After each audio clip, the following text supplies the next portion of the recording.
దేవునికి స్తోత్రములు. మరి యునైటెడ్ బైబుల్ అకాడమీ జూమ్లో ఉన్న పెద్దలు దైవదాసులందరికీ క్రీస్తునామంలో వందనాలు. మరి ప్రార్థన చేసుకుందాం. పరలోకమందున్న మా తండ్రి, నీ ప్రియకుమారుడు యేసుక్రీస్తునామంలో కృతజ్ఞతాస్తుతులు స్తోత్రం చెల్లించుకుంటున్నాము నాయన. ఇంతవరకు సజీవులుగా ఉంచి నీ కృపలో కాపాడుతూ భద్రపరుస్తున్న విధానం బట్టి కృతజ్ఞతాస్తుతులు స్తోత్రం చెల్లించుకుంటున్నాము నాయన. నేను ఆత్మతోనూ సత్యంతోనూ ఆరాధించుకొని నేను మయపరచడానికి ఇచ్చిన గొప్ప ధన్యత భాగ్యమును బట్టి కృతజ్ఞతాస్తుతులు స్తోత్రం చెల్లించుకుంటూ మరి ముందున్న సమయం కూడా నీ చేతులుగా పేపుతూ యేసుక్రీస్తు నామములో ప్రార్థన అడిగి వేడుకుంటున్నాం తండ్రి, ఆమేన్. మరి సహోదరులందరికీ క్రీస్తు నామములో వందనములు. మరి సంఘానికి వచ్చిన మనం అందరము మరి సంతోషంగా ఆనందంగా ఉన్నామా? మరి సంతోషంగా ఆనందంగా ఉండాలి. ఎందుకంటే దేవుడు మనల్ని సజీవులుగా ఉంచి ఆయన సన్నిధిలోనికి నడిపించి ఆయనను ఆరాధించుకోవడానికి మన కొనియాడడానికి దేవుడు మనకిచ్చిన గొప్ప ధన్యతను బట్టి మనం ఏం చేయ దేవునికి కృతజ్ఞతాస్తుతులు స్తోత్రములు చెల్లించ బద్దులమ్మై ఉన్నాము పిల్లరా. మరి పిల్లరా, మనము ఈరోజు సంఘానికి వచ్చిన మనమందరము ఖాళీ హృదయాలతో వచ్చిన మనము మరి దేవుని వాక్యంతో మన హృదయాలను నింపుకొని మనల్ని మనం సరిచేసుకుంటూ మనమందరము దేవునికి మహిమ తెచ్చే వారంగాను ఘనత తెచ్చే వారంగా ఉంటూ ముందుకు సాగుదాం. ప్రియులారా, ఈరోజు మొదటి వర్తమానంగా మరి చాలా చక్కని అద్భుతమైన అంశంను నేర్చుకుందాం. మరి రక్షణ పొందాలంటే ఏ వాక్యం వినాలి? ఈరోజు అంశము రక్షణ పొందాలంటే ఏ వాక్యము వినాలి అనే అంశము నేర్చుకుందాం. మరి శ్రద్ధతో ఆలకించాలని, వాక్యంతో మనం అందరము మన హృదయాలను తెప్పరేలా చేసుకుంటూ దేవునికి మహిమ తెచ్చే వారంగా ఘనత తెచ్చే వారంగా ఉంటూ ముందుకు సాగుదాం. మరి అంశంలోనికి వెళ్దాం ప్రియులారా. మరి రక్షణ పొందాలంటే ఏ వాక్యం వినాలి? మరి పిల్లరా, మరి బైబిల్ గ్రంథంలో 66 పుస్తకాలు ఉన్నాయి. ఈ 66 పుస్తకాల్లోనే మరి రక్షణ పొందాలంటే ఏ వాక్యం వినాలి?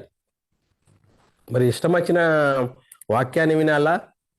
ఏదైతే ప్రాముఖ్యమైందో మరి యేసుక్రీస్తు ఈ లోకానికి వచ్చి రక్షణను సిద్ధపరిచి ఆ రక్షణను అపొస్తలులు ప్రవక్తలు మరి సువార్తను ప్రకటించారు. ఆ రక్షణ సువార్తను విని మనము వింటేనే రక్షణ పొందుతాము. మరి ఒకనాడు దేవుని జనాంగమైన ఇజ్రాయేళ్ళకి ఇచ్చిన ధర్మశాస్త్రము మరి ధర్మశాస్త్రం అనుసరించిన జీవించిన వారి జీవిత చరిత్రలు చెప్తే రక్షణ ఉంటుందంటే వినుట వలన విశ్వాసం కలుగును, వినుట యేసుక్రీస్తు మాటను బట్టే కలుగును. అంటే మృతులలో నుండి తిరిగి లేచిన యేసుక్రీస్తుని గురించి మరి వాక్యం వింటేనే రక్షణ కలుగుతుందని బైబిల్ గ్రంథంలో రాయబడ్డది. మరి ఆ రక్షణ సువార్త మనము వింటేనే మనము రక్షణ పొందుతామని లేఖనాలు చెప్తున్నాయి. మరి ప్రియులారా, దేవుడు యేసుక్రీస్తును మరి జగత్తి పునాది వేయబడక మునిపే మన నిమిత్తము నియమించాడు. ఎందుకు నియమించాడు? మనల్ని పరిశుద్ధులుగాను నిర్దోషులుగాను చేయడానికి మరి దేవుడు యేసుక్రీస్తుని ఈ లోకానికి పంపించాడు. మరి యేసుక్రీస్తు ఈ లోకానికి వచ్చి మరి సంఘాని కొరకు ఏం చేశాడు? సంఘాని కొరకు ఏం చేశాడని మనము పరిశీలన చేసినట్టయితే మరి పిల్లరా, క్రీస్తు కూడా సంఘమును ప్రేమించి మరి ఆ సంఘాన్ని ప్రేమించి సంఘం కొరకు ఆ సంఘము కలంకమైనను మడతైనను మరి అట్టిది ఏదైనను లేకుండా పరిశుద్ధమైనది గాను మరి నిర్దోషమైనది గాను మహిమగల సంఘముగా మరి తన ఎదుట దేవుని ఎదుట నిలవబెట్టుటకు తన్ను తాను బలిగాను అర్పించుకున్నాడట. పిల్లరా, మరి లేఖనాలు చదువుకుందాం. ఎఫెసీయులకు రాసిన పత్రిక 5వ అధ్యాయము 25, 26, 27 వచనాల్లో చాలా చక్కగా రాయబడ్డది. ఆ వచనాలను మనం చదువుకుందాం.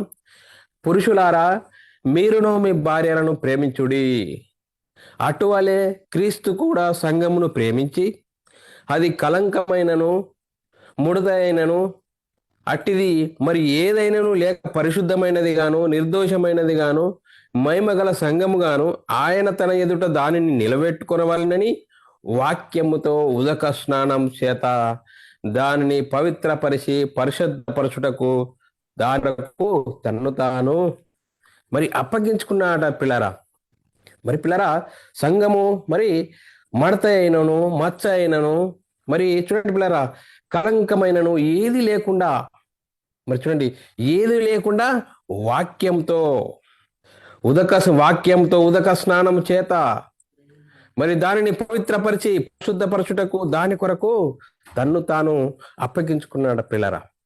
మరి పిల్లరా మనం ఆలోచన చేయాలి, మనము తన ఎదుట ఎవరి ఎదుట దేవుని ఎదుట మనము పరిశుద్ధులుగాను నిర్దోషులుగా ఉండాలని జగత్తి పునాది వేయబడుటకే మరి జగత్తి పునాది వేయబడక మునుపే యేసుక్రీస్తు మన కొరకు నియమించబడ్డాడట. ఎందుకు నియమించబడ్డాడు? మనము నిర్దోషులముగాను మరి మహిమగల సంఘంగాను మరి ఆయన ఎదుట తనను నిలబెట్టుకోవాలని వాక్యంతో ఉదక స్నానము చేత పవిత్రపరిచి పరిశుద్ధపరచుటకు తను తాను అప్పగించుకున్నాడు. చూడండి పిల్లరా, యేసుక్రీస్తు తన్ను తాను అప్పగించుకున్నాట. పిల్లరా మనం ఆలోచన చేసినట్లయితే మరి అప్పగించుకొని ఏం చేశాడు? మరి అప్పగించుకొని దేవుని చిత్తాన్ని నెరవేర్చి పరలోకానికి వెళ్ళి పరలోకంలో ఉన్న పరిశుద్ధాత్మ ద్వారా మరి సువార్త అపొస్తలుడు ప్రకటించడం జరిగింది. ఆ సువార్తను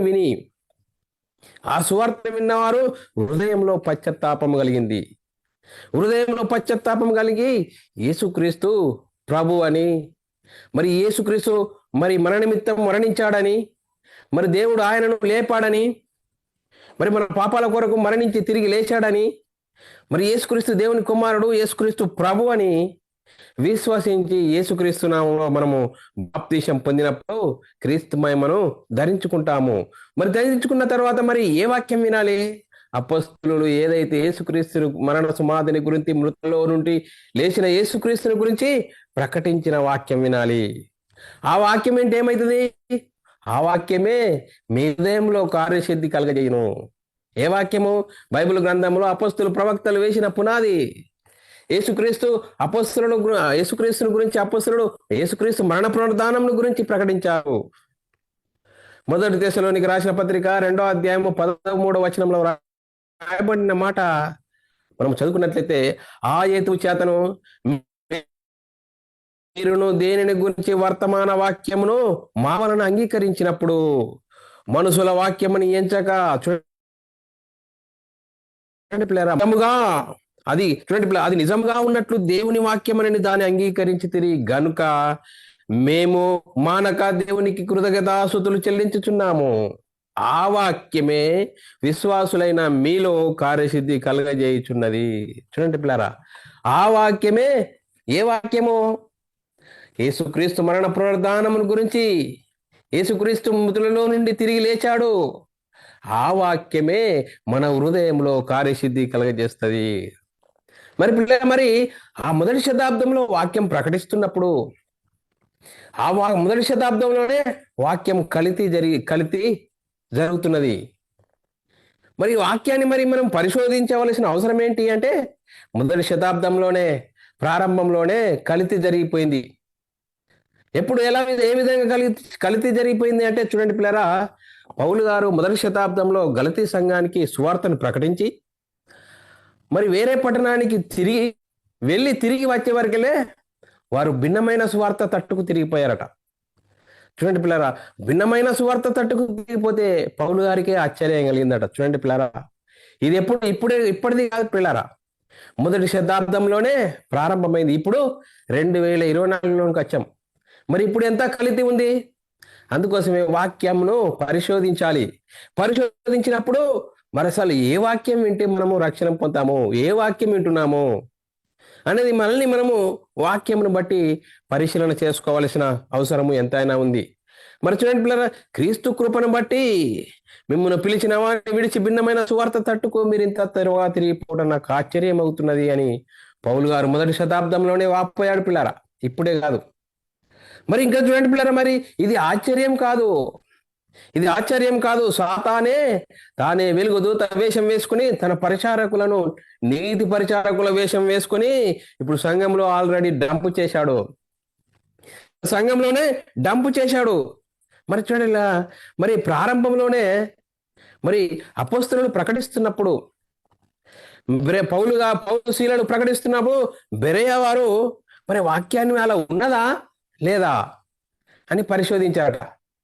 పౌలు శీల అంటే చాలా పెద్దవారు, పెద్దవారు కాదు, ఇప్పుడు వాక్యం ముఖ్యము.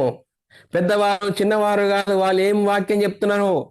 అపొస్తలులు ప్రవక్తలు వేసిన పునాది చెప్తుర్రా? యేసుక్రీస్తు మరణ సమాధి గురించి చెప్తుర్రా? హృదయంలో కార్యసిద్ధి కలిగేసే వాక్యం చెప్తుర్రా అని ప్రారంభంలోనే మరి పరిశోధించారు. చూడండి పిల్లరా, బెరేయాలో ఉన్నవారు తెస్సలోనికలో ఉన్నవారి కంటే గనులై ఉండ్రి. ఎందుకు గనులై ఉండ్రి? ఆసక్తితో వాక్యమును అంగీకరించి పౌలు శీలయు చెప్పిన సంగతులు అలాగా ఉన్నాయో లేవని లేఖనంలో పరిశోధించచ్చు వచ్చిరట. మరి పిల్లారా, మరి అపొస్తలులు ఏం ప్రకటించారు? అపొస్తలులు ఏం ప్రకటించారు? అపొస్తలులు ప్రకటించింది ఏంటంటే, అపొస్తలులు క్రీస్తు పునరుద్ధానమును గురించి సాక్షులు. అపొస్తలులు యేసుక్రీస్తు మరణ సమాధిని గురించి ప్రకటించారు.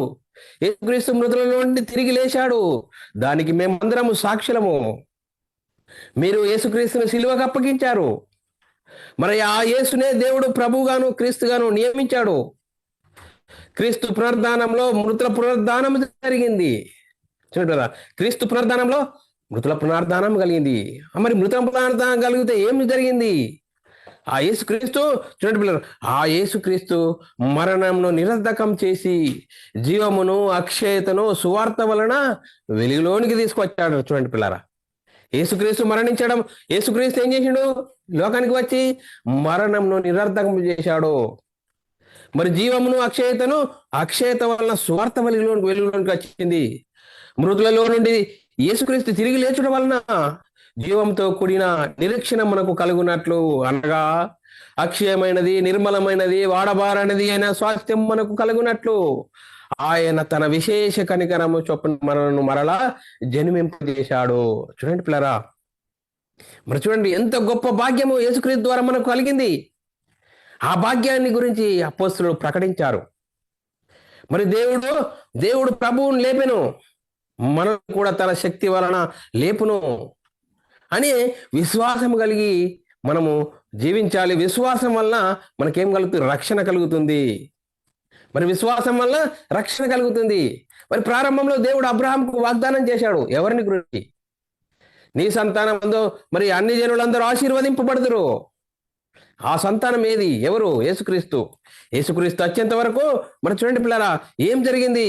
దేవుడు అబ్రహామునకు వాగ్దానం చేశాడు, భూమి యొక్క సమస్త వంశములు నీ యందు, అనగా మరి నీ యందు ఆశీర్వదింపబడను అని అబ్రహాంతో అన్నాడు.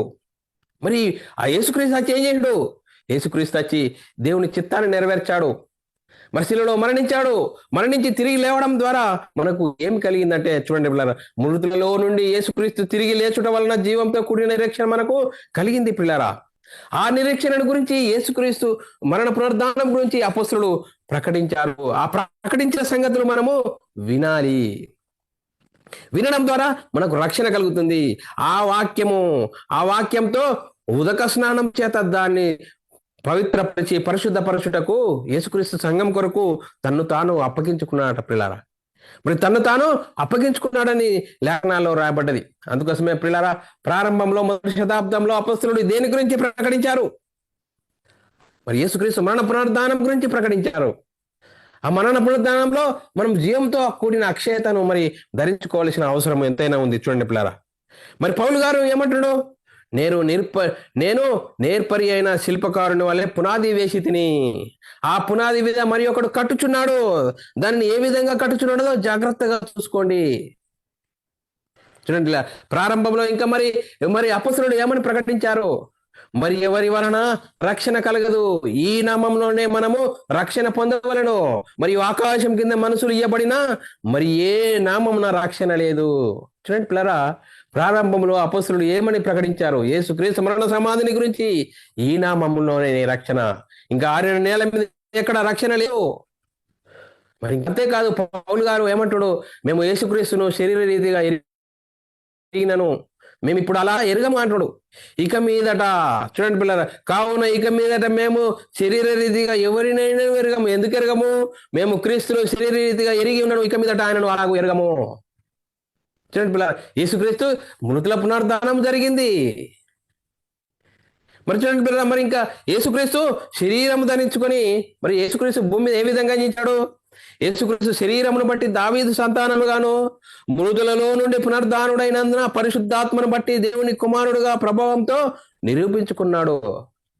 మరి ఇప్పుడు మనము యేసుక్రీస్తు దేవుని కుమారుడుగా ప్రభావంతో నిరూపించుకున్న కాలంలో ఉన్నాము. యేసుక్రీస్తు ఎక్కడ ఉన్నప్పుడు దేవుని కుడి పార్శ్వమున ఆసీనుడై ఉన్నాడు. ఆ గొప్ప మహిమలో ఉన్న యేసుక్రీస్తుని గురించి అపోస్తలులు ప్రకటించారు. ఆ రక్షణ గురించి ప్రకటించారు. ఆ రక్షణ సువార్తను వినాలి. ఆ రక్షణ సువార్తను వినకుండా ఈ లోక సంబంధమైన వాటి కోసము తండ్రి అయిన దేవుడే యేసుక్రీస్తుగా వచ్చాడు, యేసుక్రీస్తే పరిశుద్ధాత్ముడుగా వచ్చాడని చెప్తున్నా మరి ప్రకృతి సంబంధమైన బోధలు. ఈరోజు ప్రకృతి సంబంధమైన బోధలు మరి బైబిల్ ఆ విధంగా చెప్తుందా? లేదే. మరి శరీర సంబంధమైన బోధలు చేయడం ద్వారా ఏం జరుగుతుంది? ఈ లోక సంబంధమైన వాటి కోసము మరి నీకు అనారోగ్యమా? నీకు ఏమి లేదా? యేసుక్రీస్తుకు రా, నీకు కలుగుతాయని ఈరోజు ప్రకృతి సంబంధమైన బోధలు చేయడం జరుగుతుంది.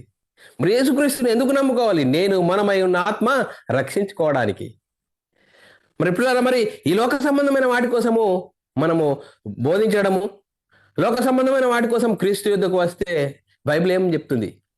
ఈ లోక సంబంధమైన వాటి కోసం మీరు క్రీస్తు యుద్ధకు వస్తే దౌర్భాగ్యులు అవుతారని లేఖనం చెప్తుంది. చూడండి పిల్లల, 1 కొరింథీయులకు రాసిన పత్రిక 15:19 రాయబడిన మాట చదువుకుంటే, ఈ జీవితకాలం మట్టుకే మనము క్రీస్తునందు నిరక్షించిన ఎడల మనుషులందరికంటే దౌర్భాగ్యులమై ఉందము. చూడండి పిల్లల, వాక్యం ఎంత చక్కగా చెప్తున్నది. మరి ఈ లోక సంబంధమైన వాటి కోసము, ప్రకృతి సంబంధమైన వాటి కోసము ఈరోజు చేస్తున్న బోధల నిమిత్తం మరి మనుషుల సాక్ష్యాలు, వ్యక్తుల సాక్ష్యాలను పట్టుకొని మరి నువ్వు సంఘంలో చేర్చబడితే నీకు లాభం లేదని లేఖనం చెప్తుంది.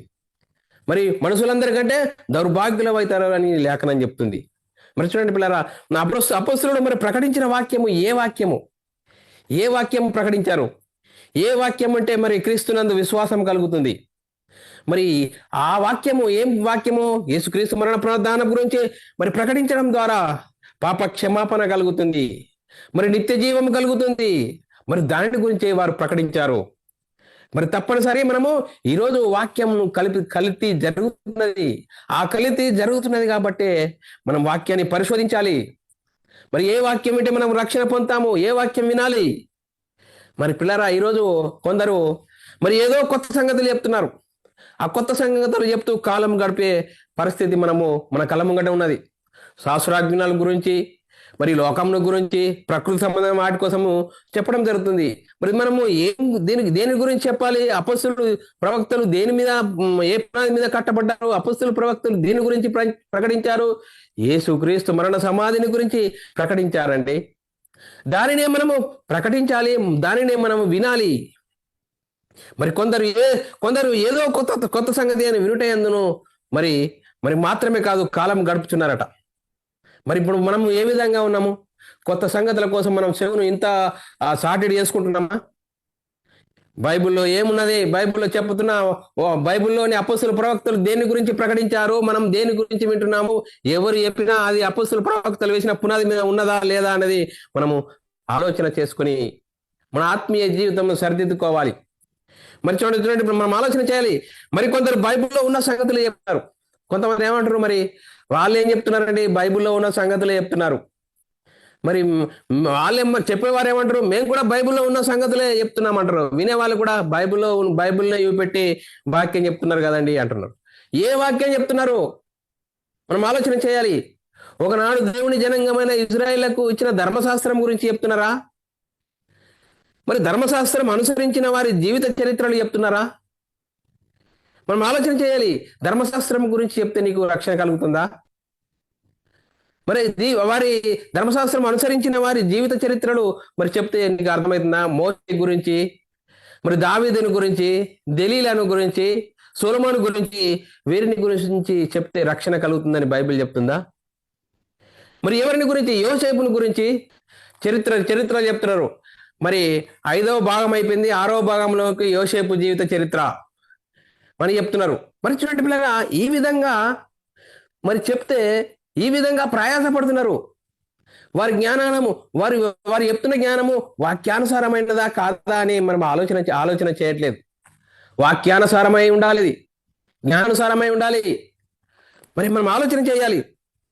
మరి ఏ విధంగా ఉన్నది? ఏ విధమైన వాక్యము, ఏ వాక్యం వింటే మనం రక్షణ కలుగుతుంది? మరి దేవుడు వాగ్దానం చేశాడు ఎవరిని గురించి? యేసుక్రీస్తుని గురించి. యేసుక్రీస్తుని గురించి వాగ్దానం చేశాడు. ఆ వాగ్దానం అన్ని క్రీస్తులో అవునన్నట్లుగానే ఉన్నాయి. ఎలా అవునన్నట్లుగా ఉన్నాయి అనేది మనము ఆలోచన చేసినట్లయితే, లేఖనం చదువుకున్నట్లయితే పిల్లరా, అపొస్తలుల కార్యము 3వ అధ్యాయం 24వ వచనంలో రాయబడిన మాట మనం చదువుకున్నట్లయితే చాలా చక్కగా మనకు అర్థమవుతుంది. చూడండి పిల్లరా. మరియు సమూయేలు మొదలుకొని ఎందరో ప్రవక్తలు ప్రవచించారు. వారందరూ ఈ దినం గురించి ప్రకటించారు. ఏ దినం గురించి? యేసుక్రీస్తు మృతుల పునరుద్ధానం గురించి ప్రకటించారు. ఎవరైనా ఏ ప్రవక్త అయినా యేసుక్రీస్తుని గురించే ప్రకటించారు. యేసుక్రీస్తు ఈ లోకానికి వస్తాడు, యేసుక్రీస్తు రక్షణ సిద్ధపరుస్తాడు, ఆ రక్షణలో రావాలి మనం అందరమని. మరి చూడండి పిల్లరా, మనం ఆలోచన చేయాలి. యేసుక్రీస్తు వచ్చి ఈ లోకంలో ఏం చేశాడు? మరణమును నిరర్ధకం చేశాడు, జీవమును అక్షయతను సువార్త వలన వెలుగులోనికి తీసుకురావడం ద్వారా మరి క్రీస్తు మృతులలో ముసల పునరుద్ధానం వల్ల మనకు జీవం అనేది మనకు ప్రాప్తించడం జరిగింది. ఆ యేసుక్రీస్తు మరణంను నిరర్ధకం చేసి జీవమును అక్షయతను వలన సువార్త వెలుగులోనికి వచ్చింది. ఆ సువార్త వినాలి. అపొస్తలులు ప్రవక్తలు దేని గురించి ప్రకటించారో యేసుక్రీస్తు మరణ సమాధిని గురించి ప్రకటించారు. ఇంకంతేకాదు, అపొస్తలులు చెప్పిన సంగతులు ఏమని ఉన్నాయి? ఆ వాగ్దానము అబ్రాహాముకు వాగ్దానం చేసింది ఏ విధంగా వాగ్దానం చేశాడు అనేది మనము లేఖనమును బట్టి చదువుకున్నట్లయితే ప్రియరా, అపొస్తలుల కార్యం 3వ అధ్యాయం 25వ వచనంలో రాయబడిన మాట, ఆ ప్రవక్తకును దేవుడు అబ్రాహాముతో నీ సంతానం భూలోక వంశములన్నీ ఆశీర్వదింపబడినని చెప్పి మీ పితరులకు చేసిన వాగ్దానమునకు మీరు వారసులై ఉన్నారు. చూడండి పిల్లరా, మీ పితరులకు చేసిన వాగ్దానమునకు మీరు వారసులై ఉన్నారు. మరి వారసులై ఉన్నారని లేఖనం చాలా చక్కగా చెప్తుంది. మరి చూడండి పిల్లరా, మనం ఆలోచన చేయాలి. బైబిల్ గ్రంథంలో ఏ వాక్యం ఏంటి మనకు రక్షణ కలుగుతుంది? మనం ఆలోచన చేయాలి. మరి 66 పుస్తకాల్లో ఉన్నాయి. 66 పుస్తకాలలో ఒకనాడు దేవుని జనాంగమైన ఇజ్రాయేలుకి ఇచ్చిన ధర్మశాస్త్రము మోషే ద్వారా వారికి ఇవ్వబడ్డది. మరి వారికి ఇవ్వబడిన చట్టమును ఇప్పుడు సంఘంలో ప్రకటించడం ద్వారా ఏమైనా లాభమా? ఈరోజు చూడండి పిల్లరా, సంఘంలోనే యేసుక్రీస్తు మరణ సమాధిని గురించి ప్రకటించాలి. పాపక్షమాపణ, యేసుక్రీస్తు మరణ సమాధిని గురించి ప్రకటించడం ద్వారా, విశ్వసించడం ద్వారా పాపక్షమాపణ, నిత్య జీవము, పరలోక ప్రాప్తి, దేవుని కుటుంబములో చేరే గొప్ప ధన్యత. అది విడిచిపెట్టుకొని ధర్మశాస్త్రం అనుసరించి జీవించిన వారి జీవిత చరిత్రలు చెప్పడం ద్వారా మనకేమన్నా లాభమా? ఏమీ లాభం లేదు. మరి లాభం లేక మన సమయాన్ని వృధా చేస్తున్నాడు సాతానుగాడు. ఏది వినాలో అది విననీయకుండా బైబిల్నే చూపెడుతున్నారు. మరి వినేవారు కూడా అయ్యగారు బైబిలే చెప్తున్నారు, బైబిలే చూపెడుతున్నారు, బైబిలే మేము కూడా బైబిలే వింటున్నాం అంటున్నారు. అసలు ఏది వినాలి? చూడండి పిల్లరా, మనము మెడికల్ షాప్లో వెళ్ళామనుకో, మెడికల్లో మరి మందుల షాపులో అనేక మందులు ఉంటాయి. మనకు శరీర బలహీనత ఒకటి ఉంటుంది. మనం ఏది పడితే అది ఒక గోళీ ఇవ్వండి, ఏదో నా బలహీనత వెళ్ళిపోవాలి, నా రోగం పోవాలంటే ఏది పడితే అది డాక్టర్ ఇస్తాడా? నిన్ను పరీక్ష చేయాలి. నీకేమైంది, నీ అనారోగ్యం ఏంటి, ఆరోగ్యానికి సంబంధించిన ఆ మెడికల్లో మందుల షాపులో ఆ మాత్ర ఇస్తేనే, ఆ మాత్ర తీసుకొని ఆ మాత్ర వేసుకుంటేనే నీకు బలహీనత తగ్గుతుంది, నీ రోగం తగ్గుతుంది. ఆ విధంగానే ఇప్పుడు బైబిల్ గ్రంథంలో 66 పుస్తకాలు ఉన్నాయి. 66 పుస్తకాలలో నువ్వు ఏదింటే నీకు రక్షణ కలుగుతుంది? ఇది ఇప్పుడు మనకు ప్రాముఖ్యమైంది. ఏది వింటున్నాము మనం ఆలోచన చేయాలి. మరి ఏది వింటున్నాము? మరి ధర్మశాస్త్రం గురించి వినడము, ధర్మశాస్త్రము అనుసరించి జీవించిన వారి జీవిత చరిత్రలు వింటే రక్షణ కలగదు. మరి కొత్త నిబంధన అనే భాగంలో యేసుక్రీస్తు జీవించిన విధానంలో మరి చెప్పబడిన ఉపమానాల గురించి చెప్పడం ద్వారా రక్షణ కలుగుతుందా? ఆ ఉపమానాల గురించి చెప్పడం ద్వారా. అంటే ఆ ఉపమానాలే ఒక రోజు వాక్యం చెప్పేస్తారు, సంఘంలో వాక్యం చెప్పేస్తారు. మరి దేని గురించి చెప్పాలి? అపొస్తలులు ప్రవక్తలు దేని గురించి చెప్పారు? యేసును మీరు సిలువకు అప్పగించారు, దేవుడు ఆయనను ప్రభువుగాను క్రీస్తుగాను నియమించాడు, దానికి మేమందరం సాక్షులము. ఆ సువార్తను ప్రకటించాలి. వినుట వలన విశ్వాసం కలుగును, వినుట యేసుక్రీస్తు మాటను బట్టే సువార్త. ఆ సువార్తలో ఏముంది? దేవుని శక్తి ఉంది. ఆ దేవుని శక్తి నేను మనమై ఉన్న ఆత్మ రక్షిస్తుంది. చూడండి పిల్లలు, మనం ఆలోచన చేయాలి. మరి ఇప్పుడు ఆరంభంలో మనము యేసుక్రీస్తు జీవించిన విధానం గురించి మనం ఆలోచన చేసినట్లయితే పిల్లరా, మరి యేసుక్రీస్తు జీవించిన కాలంలో యేసుక్రీస్తు ఎవరికి పరిచారకుడుగా వచ్చాడు? మరి మనం ఆలోచన చేసినట్లయితే పిల్లరా, యేసుక్రీస్తు యూదులకు మాత్రమే పరిచారకుడు. యేసుక్రీస్తు జీవించిన కాలంలో యూదులకు, ఇజ్రాయేళ్లకు మాత్రమే పరిచారకుడుగా వచ్చాడు. మరి ఆ వాక్యము మనము సంఘంలో చెప్పడం ద్వారా హృదయంలో కార్యసిద్ధి కలుగుతుందా? లేదు ప్రియులారా. మనం ఆలోచన చేయాలి. మరి యేసుక్రీస్తు ఎవరి కొరకు వచ్చాడంటే ప్రియులారా, ప్రతి విషయమందు అధికమే. మొదటిది దేవోక్తులు యూదుల పరం చేయబడ్డవి, యూదులకు ఇవ్వబడ్డాయి. మరి యేసుక్రీస్తు నా గురించి ధర్మశాస్త్రంలో వ్రాయబడిన సంగతులు ఉన్నాయి. మరి యేసుక్రీస్తు వచ్చి తిరిగి లేచి ఏమని చెప్తున్నాడు? నా గురించి రాయబడిన సంగతులని, ధర్మశాస్త్రంలో గురించి నా కోసం రాయబడ్డాయి, కీర్తనలో రాయబడ్డాయి, అన్నీ నెరవేరిపోయినాయి అంటున్నాడు. ఎప్పుడు నెరవేరిపోయినాయి?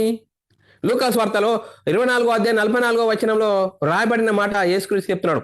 యేసుక్రీస్తు మరణించి తిరిగి లేచిన తర్వాత, అంతటా ఆయన మోషే ధర్మశాస్త్రంలోను, ప్రవక్తల గ్రంథములలోను, కీర్తనలలోను నన్ను గురించి వ్రాయబడినవన్నీ నెరవేరినవని నేను మీ యొద్ద ఉన్నప్పుడు మీతో చెప్పిన మాటలు నెరవేరినవని వారితో చెప్పెను. చూడండి పిల్లరా, నా గురించి రాయబడినవి, ధర్మశాస్త్రంలో రాయబడ్డాయి, కీర్తనలో రాయబడ్డాయి, ప్రవక్తల గ్రంథాల్లో రాయబడ్డాయి, అవన్నీ నెరవేరినవి. ఇంకా కొన్ని ఉన్నాయని చెప్పాడా? నెరవేరినవి, సమాప్తమైపోయింది. అందుకోసమే మరి యేసుక్రీస్తు జీవించిన కాలంలో సున్నతి గల వారికే పరిచారకుడయ్యాడు. మరి మనం ఆలోచన చేయాలి. యేసుక్రీస్తు జీవించిన కాలంలో మరి శిష్యులను ఏర్పరచుకొని ఎవరి యొద్దకు వెళ్ళమన్నాడు? మనం ఆలోచన చేసినట్లయితే పిల్లారా, ధర్మశాస్త్రం అమల్లో ఉన్న కాలంలో, యేసుక్రీస్తు జీవించిన కాలంలో, యేసుక్రీస్తు జీవించిన విధానంలో మరి శిష్యులను ఏర్పరచుకున్నాడు. శిష్యులను ఏర్పరచుకొని మరి ఏమని చెప్తున్నాడు? మీరు అన్యజనుల దారిలోనికి వెళ్ళకుడి, మరి సమరయుల ఏ పట్టణంలోనికి వెళ్ళకూడి అని చెప్తూ ఇది నశించుచున్న ఇజ్రాయేలీ యొద్దకు వెళ్ళండి. ఎందుకు? వాళ్ళ కోసమే మనం వచ్చాము. మరి ఇప్పుడు వారు జీవించిన కాలంలో ఎవరి కోసం ప్రకటన చేశారు? ఇజ్రాయేలుల గురించి. మరి యేసుక్రీస్తు దేవుని చిత్తాన్ని నెరవేర్చి, ఈ లోకంలో దేవుని పని నెరవేర్చి, మరి యేసుక్రీస్తు ధర్మశాస్త్రం అనుసరించి కొట్టివేశాడు. సమాప్తం. ప్రవక్తల గ్రంథాలలో రాయబడినది, ధర్మశాస్త్రంలో రాయబడినది, కీర్తనలో రాయబడినది నేను వచ్చి వాటిని అన్నిటిని నెరవేర్చాను, ఇంకా మిగిలినవి ఏం లేదు అని చెప్పి దేవుని చిత్తాన్ని నెరవేర్చి, దేవుని పనిని సంపూర్ణం చేసి యేసుక్రీస్తు శిలువలో మరణించాడు. మరి మన అందరి పాపాల నిమిత్తం మరణించాడు, సమాధి చేయబడ్డాడు.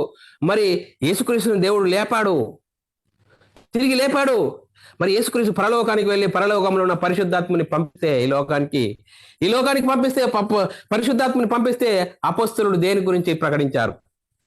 యేసుక్రీస్తును గురించి ప్రకటించారు. మీరు సిలువకు అప్పగించారు, దేవుడు ఆయనను ప్రభుగాను క్రీస్తుగాను నియమించాడు, దానికి మేమందరం సాక్షులము, మేము కన్న వాటిని విన్న వాటిని చెప్పకుండా ఉండలేమని అపోస్తలుడు యేసుక్రీస్తుని గురించి మీరు చెప్పొద్దని వారిని కరాఖండిగా ఆజ్ఞ ఇచ్చారు. కానీ మేము కన్న వాటిని విన్న వాటిని మేము చెప్పకుండా ఉండలేమని యేసుక్రీస్తు మరణ సమాధిని గురించి ప్రకటించారు. మరి ఈరోజు సంఘంలో ఏం ప్రకటించబడుతున్నది? మరి ఏం ప్రకటిస్తున్నారు? వింటున్నాం? మీరేమి వింటున్నారో జాగ్రత్తగా చూసుకోండి. ఆ జాగ్రత్తగా చూసుకోకుంటే మన జీవితం అంతా, సమయం అంతా వృధా అయిపోతుంది. మరి రేపేమి సంభవిస్తుందో నీకు తెలియదు, నాకు తెలియదు. ఇంతలో కనబడి అంతలో మాయమైపోయే ఆవిరి లాంటి జీవితము. మరి కన్ను మూస్తే పాతాళానికి జారిపోయే భయంకర పరిస్థితి మన ముందటనే ఉన్నది. దయ్యంజుడు ఏం చెప్తున్నాడు? సంఘంలోనే బైబిల్ను చూపెడుతున్నాడు. ధర్మశాస్త్రం అనుసరిస్తున్న జీవిత విధానాల గురించి, వారిని గురించి చెప్తున్నాడు. అసలు ప్రవక్తలు వేసిన పునాది మరి రక్షణ సువార్తను గురించి ప్రకటించట్లేదు.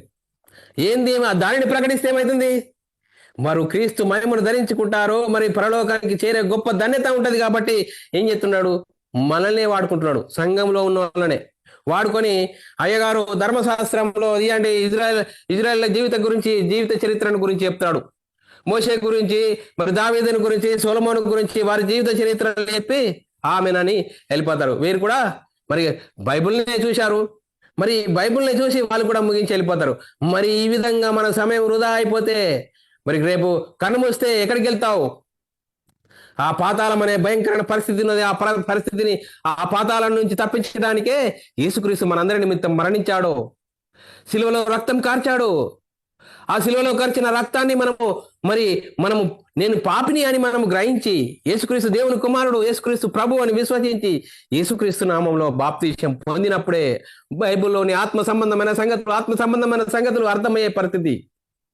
ఆ అర్థమయ్యే పరిస్థితి ఉండాలంటే ఏ వాక్యం వినాలి? అపొస్తలులు, ప్రవక్తలు దేని గురించి ప్రకటించారు? యేసుక్రీస్తు మరణ సమాధిని గురించి ప్రకటించారు. మరి వినుట వలన విశ్వాసం కలుగును, వినుట యేసుక్రీస్తు మాటను బట్టే కలుగును. అందుకోసమే మరి యేసుక్రీస్తు ఈ లోకానికి వచ్చి ఏం చేసినాడు? వాక్యంతో ఉదక స్నానం చేత మరి సంఘమును కలంకమైనను ముడతైనను వాటిని తీసేయడానికి తన్ను తాను మరి అప్పగించుకున్నట్టు పిల్లరా. సంఘాన్ని పరిశుద్ధమైనది గాను నిర్దోషమైనది గాను మరి చేయాలని మరి యేసుక్రీస్తు తన్ను తాను అప్పగించుకున్నాడండి. మరి చూడండి పిల్లరా, యేసుక్రీస్తు త్యాగం, దేవుని ప్రేమ, యేసుక్రీస్తు త్యాగము, అపొస్తలులు ప్రకటించిన సువార్తను మనం వింటున్నామా? అయ్యో మరి ఏంటి, సువార్త ప్రకటించకుంటే నాకు శ్రమ అంటున్నాడు పౌలు గారు. మరి సువార్తను ప్రకటిస్తున్నామా? ఆ సువార్తను వింటున్నామా? మరి బెరయ పట్టణస్థులు వాక్యం ప్రతి దినము పౌలు శీల చెప్పిన వాక్యాలను పరిశోధించారట. మనం పరిశోధిస్తున్నామా? ఏదో సంఘానికి అయ్యగారు రాకుండా అయ్యగారు మరి ఏదో బాధపడతారు, లేకుంటే నన్ను ఏదో అంటారని అయ్యగారి కోసం వస్తున్నావా? మన ఆత్మను గురించి రక్షించడానికి కోసం వాక్యం వింటున్నామా? ఏ వాక్యం వింటున్నాం? అది మనమే వాక్యాన్ని ఆలోచన చేసుకోవాల్సిన అవసరం ఎంతైనా ఉంది. అందుకోసమే నిర్దోషమైనది గాను మహిమగల సంఘము గాను ఆయన తన ఎదుట నిలబెట్టుకున్న వాళ్ళని తను తాను అప్పగించుకున్నాడు. చూడండి పిల్లారా, దేవుని ఎదుట మహిమగల సంఘముగాను నిలబెట్టుకోవాలంటే యేసుక్రీస్తు తన్ను తాను అప్పగించుకున్నాడండి. ఎఫెసీయులకు రాసిన పత్రిక 5వ అధ్యాయం 27వ వచనం చదువుకొని ముగిద్దాం పిల్లారా. నిర్దోషమైనది గాను మహిమగల సంఘముగాను మరి ఆయన తన ఎదుట దానిని నిలబెట్టుకోవాలని వాక్యంతో ఉదక స్నానము చేత దానిని పవిత్రపరిచి పరిశుద్ధపరచుటకు దాని కొరకు తన్ను తాను అప్పగించుకున్నాడు. మరి యేసుక్రీస్తు మరణించాడు, సమాధి చేశాడు, మరి తిరిగి లేచి పరలోకానికి వెళ్ళి పరలోకంలో ఉన్న పరిశుద్ధాత్ముని ఈ లోకానికి పంపి పరిశుద్ధాత్ముని ద్వారా 12 మంది యేసుక్రీస్తు మరణ సమాధిని గురించి ప్రకటించారు. ఆ ప్రకటించిన వాక్యము మొట్టమొదటిగా పేతురు గారు ప్రసంగిస్తే మరి మీరు జీవాధిపతిని సిలువకు అప్పచెప్పించారు. మరి యేసుక్రీస్తును దేవుడు లేపాడు, దానికి మేమందరం సాక్షులమని వారు వాక్యాన్ని ప్రకటిస్తే వాళ్ళ హృదయాలు పశ్చాత్తాపం కలిగినది. సహోదరులారా, మేమేం చేస్తాము అంటే వారేం పేదరమంటాడు, మారు మనసు పొంది ప్రతివాడు పాపక్షమాపణ నిమిత్తం యేసుక్రీస్తు నామంలో బాప్తిసం పొందుడి, అప్పుడు నువ్వు రక్షింపబడతావు. అప్పుడు నీకు బైబిల్లోని ఆత్మ సంబంధమైన సంగతులు అర్థమైతే అప్పుడు క్రీస్తు మహిమను ధరించుకుంటే మన జీవితము అప్పుడు ఆ వాక్యం వింటాము, ఆ వాక్యమును పరిశోధిస్తాము. ఇది అవునా కాదా, బైబిల్లో ఉన్న సంగతులేనా, బైబిల్లో అపొస్తలులు ప్రవక్తలు వేసిన సంగతులేనా కాదా అని మనం అర్థం చేసుకుని మన ఆత్మీయ జీవితంలో సరిదిద్దుకుంటాం. మరి అనేకులకు సువార్తను ప్రకటిస్తాము. మనం పొందుకున్న మహిమను మనము విడిచిపెడతామా? అనేకులకు ప్రకటించవలసిన భారము బాధ్యత దేవుడు మనందరికీ దయచేస్తున్న విధానమునకు దేవునికి కృతజ్ఞతాస్తుతులు స్తోత్రాలు. చెప్పబడిన వాక్యం ప్రతి ఒక్కరి హృదయంలో నీరుగట్టి ఫలింప చేయను గాక. ఆమెన్. అందరికీ వందనములు, దేవునికి స్తోత్రములు.